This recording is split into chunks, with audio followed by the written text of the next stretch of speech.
أعوذ بالله من الشيطان الرجيم بسم الله الرحمن الرحيم السلام عليكم ورحمة الله وبركاته إن الحمد لله نحمده ونستعينه ونستغفره ونعوذ بالله من شرور أنفسنا ومن سيئات أعمالنا من يهده الله فلا مضل له ومن يضلل فلا هادي له أشهد أن لا إله إلا الله وحده لا شريك له وأشهد أن محمدا عبده ورسوله اللهم صل وسلم على محمد وعلى آله وصحبه وبارك وسلم أما بعد.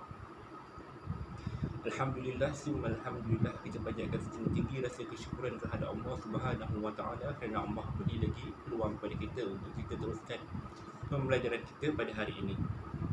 Okay, insya-Allah hari ini kita akan masuk tajuk yang baru dalam bidang fiqh, iaitu pelajaran 19, muka surat 107, tajuk suci daripada najis.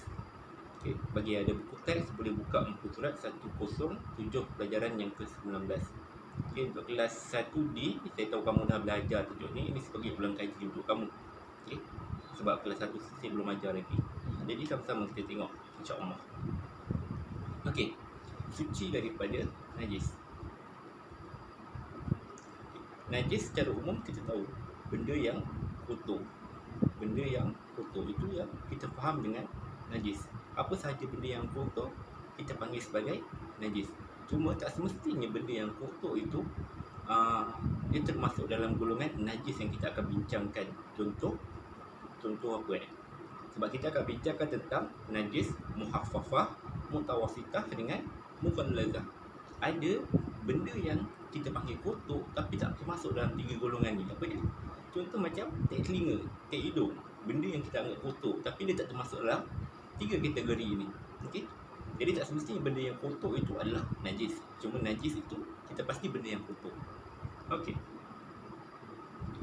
Tengok sama-sama, najis dari segi bahasa bermaksud semua benda yang kotor. Dari segi istilah pula, najis bermaksud benda kotor yang menyebabkan solat tidak sah. Okey. Dari segi istilah, najis dari segi istilah Islam adalah benda yang kotor yang menyebabkan solat tidak sah. Kenapa solat tidak sah? Kenapa dikaitkan dengan solat? Sebab nak solat, kita kena suci daripada kotoran, suci daripada hadas kecil dan hadas besar. Jadi pakaian kita kena bersih daripada kotoran, barulah kita boleh solat. Jika kita solat dalam keadaan pakaian kita ada kotoran, maka solat kita tidak sah. Sebab itulah dari segi istilah Islam, najis adalah benda kotor yang menghalang daripada solat. Okey. Najis terbahagi kepada tiga jenis macam saya bagi tahu tadi. Najis muhaffafah, mutawasitah, mughallazah. Ini benda yang kita dah belajar sejak daripada dulu lagi. Yang kamu dah belajar daripada sekolah rendah lagi. Pembahagian najis kepada tiga. Yang macam kita tahu najis muhaffafah adalah najis ringan. Secara mudah untuk kita faham. Muhaffafah najis ringan, mutawasitah najis sederhana, mughallazah najis berat. Okey, tengok apa yang dimaksudkan dengan muhaffafah. Macam saya beritahu tadi, bahasa mudah kita panggil najis yang ringan, iaitu air kencing kanak-kanak lelaki yang berumur kurang daripada 2 tahun yang hanya masih minum susu ibu dia. Okey. Seorang ibu yang mengandung yang melahirkan anak, kenapa umur 2 tahun? Sebab seorang ibu yang mengandung yang melahirkan anak, dia wajib untuk menyusukan anak dia selama 2 tahun. Itu tempoh wajib susuan.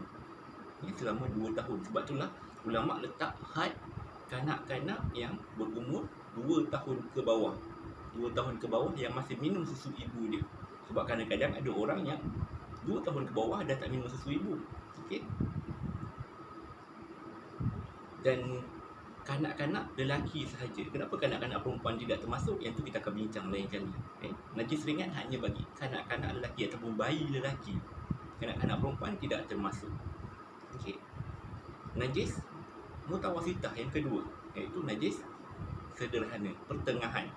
Seperti darah, muntah, nanah, tahi, air kencing dan bangkai, segala jenis najis yang kita nampak di halaman kita ataupun di sekeliling kita, itu adalah najis mutawasitah kebanyakannya. Okey. Sebab najis muhaffafah dengan mughallazah ni tak banyak, sikit je. Jadi mostly yang ada di sekeliling kita adalah najis mutawasitah. Okey, najis pertengahan. Dan last sekali najis mughallazah, iaitu najis yang berat. Iaitu dalam mazhab Syafi'i, najis yang berat ni ada dua, anjing dengan khinzir.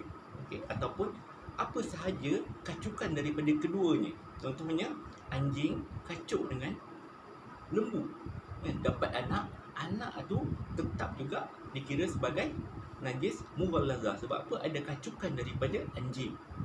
Babi dikacukkan dengan apa? Badak sumbu, dapat anak, anak tu juga dikategorikan sebagai najis berat. Sebab apa?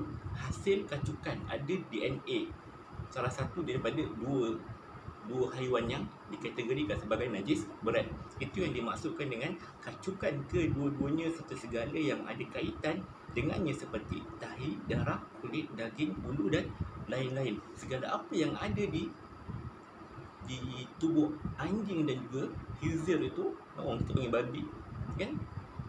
Dua-dua tu, apa sahaja yang ada di tubuh badan dia, termasuklah darah, daging dia, air liur dia, apa sahaja benda lain yang ada dalam tubuh badan dia, semua itu dikategorikan sebagai najis berat. Okay? Bahasa mudah je, apa sahaja yang berkait dengan anjing dan juga babi, dua-dua tu dikategorikan sebagai najis berat. Itu najis mughallazah. Okay, jadi kita faham ada 3 pembahagian najis.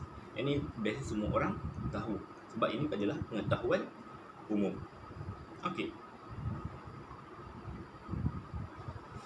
Okey, tengok kunci ilmu kat bawah tu. Dia tulis ubat-ubatan yang mengandungi alkohol sebagai bahan pelarut bukan najis dan diharuskan sekiranya alkohol tersebut tidak diproses seperti arak. Okey. Alkohol, kita tahu alkohol kalau bahasa mudah orang kata alkohol ni arak lah. Okey. Cuma tak semestinya alkohol itu adalah arak, tapi arak yang mengandungi alkohol. Okay, minyak wangi kita ada alkohol, boleh guna tak? Boleh, tak ada masalah.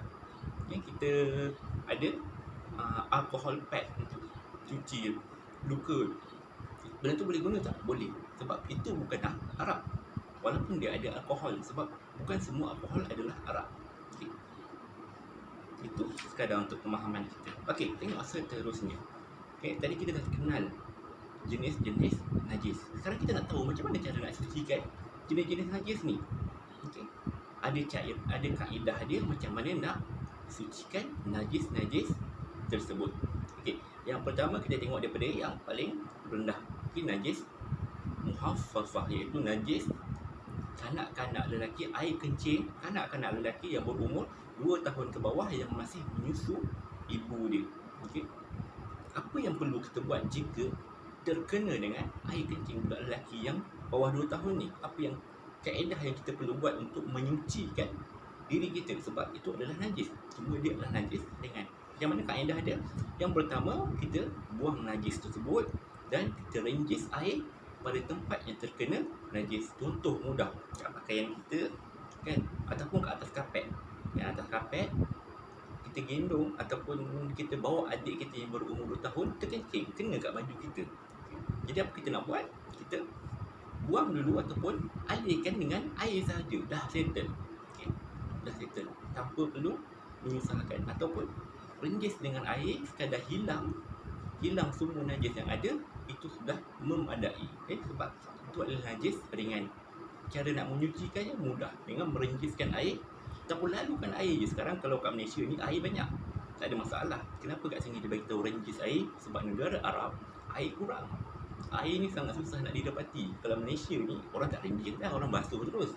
Okay? Kira settle, tak ada masalah, dan pakaian itu suci, boleh digunakan untuk solat. Kalau rinjis pun dah memadai. Jaranglah orang kita nak rinjis, sebab orang Malaysia ni air banyak. Lepas tu kita akan alirkan dengan air, itu dah memadai, settle, suci dan bersih. Itu bagi najis muhaffafah. Okey, bagi najis mutawasitah, najis yang kebanyakan yang ada kat sekeliling kita, apa yang kita perlu buat? Yang pertama, kita perlulah buang najis tersebut dahulu.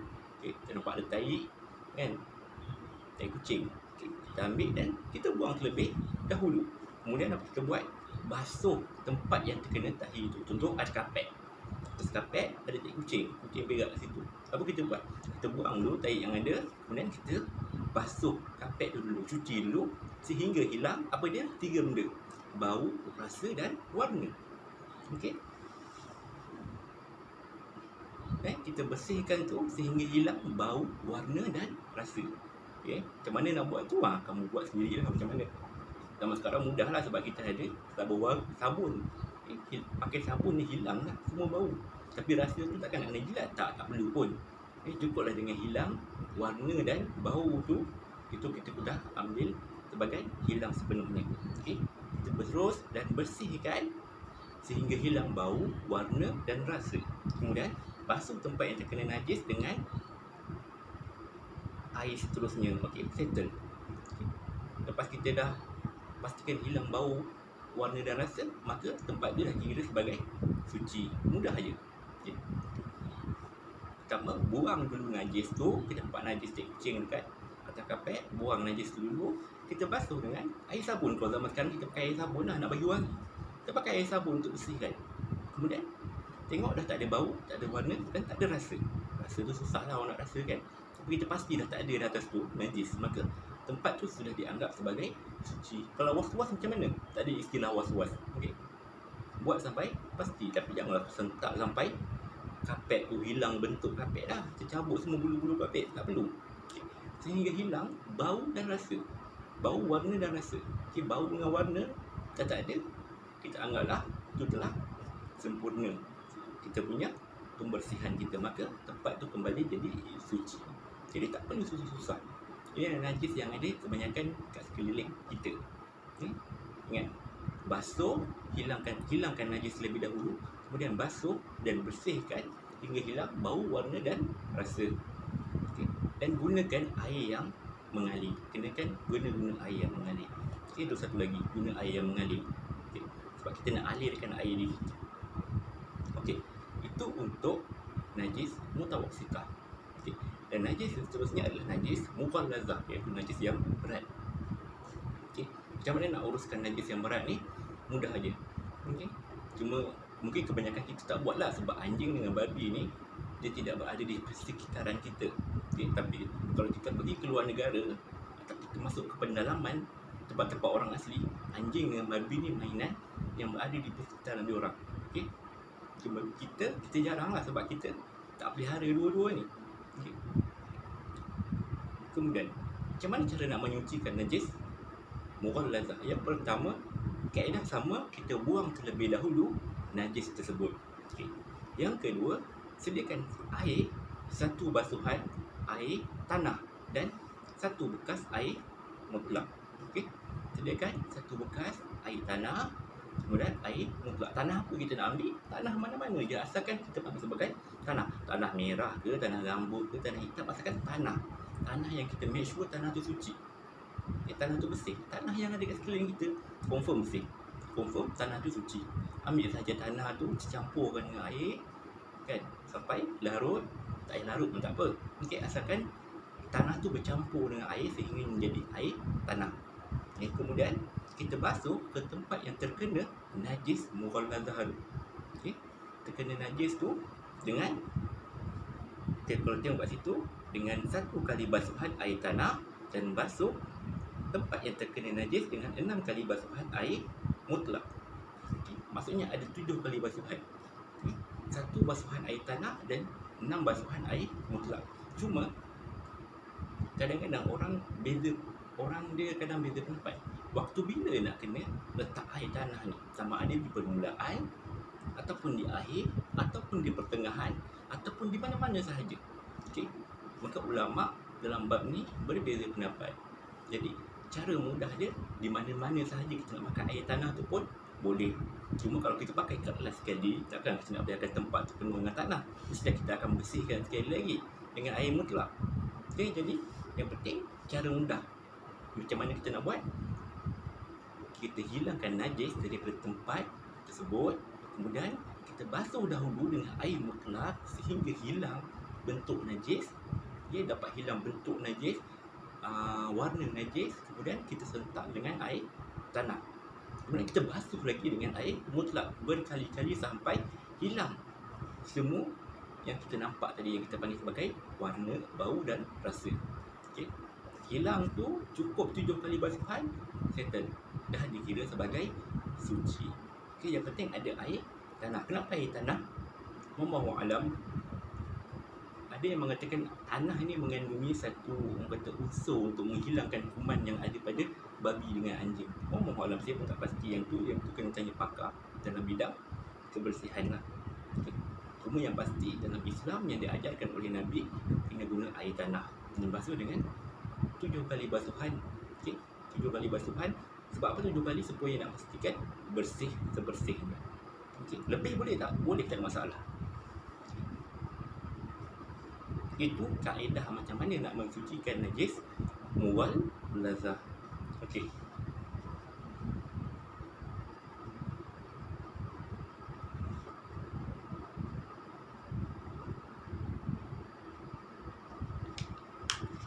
Okey, kita tengok seterusnya, muka surat seterusnya, iaitu cara menyucikan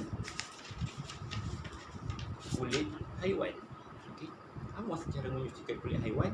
Okay, biasa kalau kita kata, kalau kena najis babi ataupun anjing, kita panggil sebagai samak kan. Kalau samak ni, kena basuh dengan tanah, kena samak ni.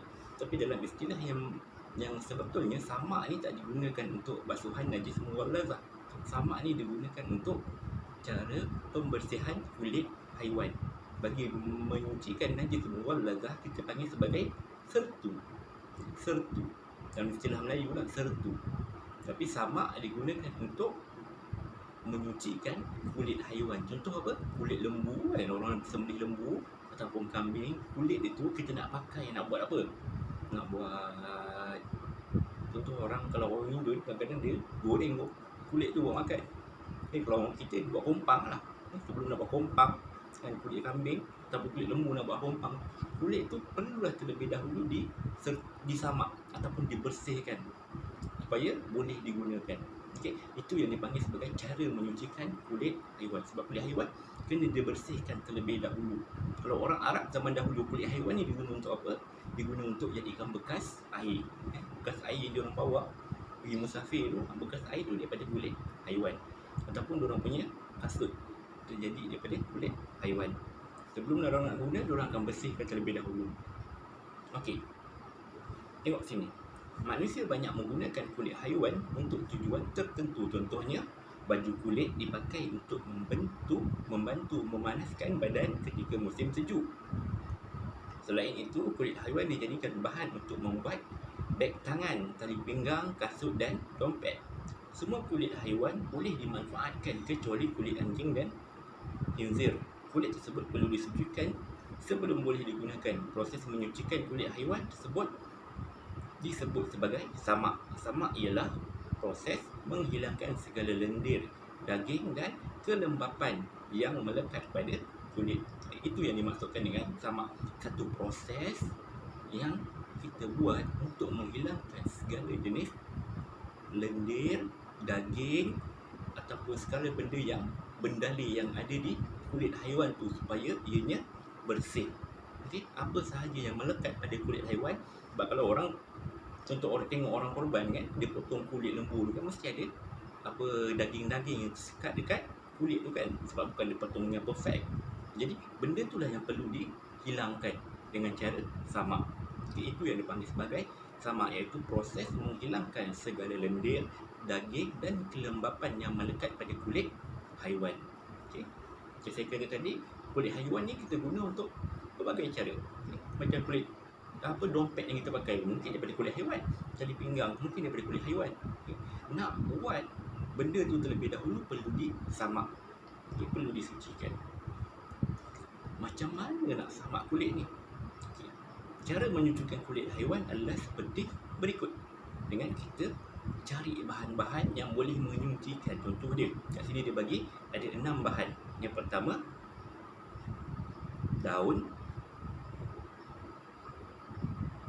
daun akasia. Yang kedua, manjakani. Yang ketiga, kulit delima. Kemudian tawas, tahi merpati ataupun bahan kimia. Okey, ini adalah bahan-bahan unsur yang mengandungi unsur-unsur menghakis. Sebab apa dia nak kena hakis benda-benda yang ada dekat kulit tersebut supaya benar-benar suci. Cuma zaman sekarang kita dah moden. Ni mungkin zaman dahulu. Zaman sekarang orang tak guna dah daun akasia, manjagani, tahi merpati ni kan. Orang akan guna apa? Orang akan gunakan bahan kimia, bahan pencuci yang boleh menghakis. Barang banyaklah bahan-bahan kimia yang boleh untuk menghakis. Jadi zaman sekarang orang guna bahan-bahan kimia tu lah. Ni semua dia bagi tahu contoh-contoh bahan yang boleh digunakan untuk menyamak kulit haiwan. Ni zaman dahulu lah, mungkin zaman sekarang kita tak pakai lah. Kita pakai bahan-bahan kimia yang boleh menghakis. Okey. Tengok, sediakan bahan yang bersifat menghakis untuk menyamak. Kita sediakan dulu bahan, nanti bahan-bahan kimia yang boleh untuk guna untuk samak, dan bahan-bahan pencuci yang boleh untuk menyucikan. Kemudian buang lendir, lemak dan darah yang melekat pada kulit haiwan tersebut. Mula kita buang dulu benda yang boleh untuk kita buang terlebih dahulu, lendir-lendir, lemak, daging-daging yang melekat daripada kulit haiwan tersebut. Kemudian gosok kulit dengan bahan yang disediakan. Gosok kulit dengan bahan yang disediakan. Contoh kalau kita gunakan bahan kimia, kita tuang air, kemudian kita gosok di atas kulit tersebut. Itulah yang dipanggil sebagai samak. Itu yang dipanggil sebagai samak. Proses itulah yang dipanggil sebagai samak, menyucikan kulit. Kemudian bilas kulit dengan air mutlak. Kita lalukan air dengan air yang mengalir, air mutlak. Kemudian jemur kulit sehingga kering, dan selepas tu bolehlah digunakan. Mudah je cara dia sebenarnya. Sangat mudah. Kalau kita dapat kulit lebih-lebih kan, orang korban kan, sebenarnya kita nak buat apa? Kita nak buat frame. Ada kadang orang buat frame kan, kulit haiwan ni kan. Lepas tu orang tulislah ayat-ayat Quran kat situ. Boleh, tak masalah. Jadi kita boleh buat sendiri je samak ni. Cari bahan yang boleh menghakis, kita bersihkan dahulu kulit haiwan tu. Kemudian kita cari bahan yang boleh menghakis, kita gosok di bahagian kulit haiwan tersebut, bilas dengan air dan keringkan. Settle. Mudah, sangat mudah. Itu yang dipanggil sebagai menyamak kulit haiwan ataupun menyucikan kulit haiwan. Itu adalah contoh cara-cara ataupun kaedah menyucikan najis. Yang pertama tadi kita dah belajar tentang 3 jenis najis, iaitu najis muhaffafah, najis mutawasitah, najis mughallazah. Muhaffafah najis ringan, air kencing kanak-kanak lelaki bawah 2 tahun. Najis mutawasitah, najis yang berada di sekeliling kita. Kebanyakannya semua adalah najis mutawasitah, kecuali najis mughallazah dengan najis muhaffafah punya kategori. Yang lain-lain semua tu dikategorikan sebagai najis mutawasitah, benda yang najis. Kemudian najis mughallazah iaitu anjing dengan babi, dan apa sahaja yang berasal daripada kedua ni, termasuklah perus kulit babi, kasut daripada kulit babi. Itu juga adalah benda yang haram kita pakai, sebab dia adalah najis yang berat. Tak bolehlah kulit babi itu kita samak, itu kita nak pakai, tak boleh. Sebab kulit babi itu sudah asalnya adalah haram, sebab dia adalah najis berat, kita tak boleh guna. Sebenarnya kita belajar macam mana kaedah nak menyucikan ketiga-tiga jenis najis ini. Dan last sekali kita tadi ingat tentang cara nak menyamak kulit ataupun menyucikan kulit haiwan yang kita nak gunakan sebagai produk-produk seperti dompet, tali pinggang, kompang, dan apa sahaja barang-barang keperluan harian yang kita nak gunakan daripada kulit haiwan. Itu sahajalah untuk pembelajaran kita pada hari ini. InsyaAllah jika ada kesempatan, kita akan sambung lagi pembelajaran yang seterusnya pada minggu hadapan. Jika ada sebarang persoalan, bolehlah ajukan kepada saya, WhatsApp saya ataupun mesej saya secara personal. Jangan lupa komen nama kamu dan juga nama kelas kamu. InsyaAllah. Aku liqauli hadza wa astaghfirullahal azim li wa lakum. Wassalamualaikum warahmatullahi wabarakatuh.